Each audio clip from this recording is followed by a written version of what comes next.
সাংবাদিকতা একটি মহৎ পেশা। এর কাজ হচ্ছে সত্য উদ্ঘাটন করা এবং জনগণের কাছে সত্যি তথ্য পৌঁছে দেওয়াই হলো সাংবাদিকদের মূল দায়িত্ব। কিন্তু আজকের দিনে হলুদ সাংবাদিকতা আমাদের সমাজকে ক্ষতিগ্রস্ত করছে। মিথ্যা খবর, অপপ্রচার এবং ভিত্তিহীন তথ্যের কারণে সমাজে বিভ্রান্তি সৃষ্টি হচ্ছে।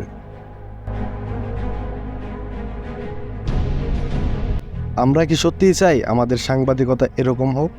আমাদের দায়িত্ব হলো সত্য ও ন্যায় প্রতিষ্ঠা করা, জনগণকে সঠিক তথ্য প্রদান করা। সাংবাদিকতার শক্তি অপরিসীম। একটি সঠিক ও সত্য প্রতিবেদন একটি সমাজকে পরিবর্তন করতে পারে, মানুষের জীবন বাঁচাতে পারে। একটাই কথা ছিল, এত ভালো প্রেসিডেন্ট আমরা আর কখনো পাবো কিনা, এত ভালো মানুষ আমরা কখনো পাবো কিনা।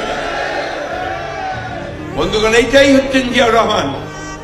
আর আজকে এই জন্যই এতদিন পরেও যখন সমস্ত চক্রান্ত, ষড়যন্ত্র, অপবাদ, অপপ্রচার চলছে তাকে খাটো করে দেখানোর জন্য, তাকে খলনায়ক করে দেখানোর জন্য, কিন্তু জিয়াউর রহমানকে এই দেশের মানুষের মনের ভেতর থেকে কেউ কেড়ে নিতে পারে না বন্ধু।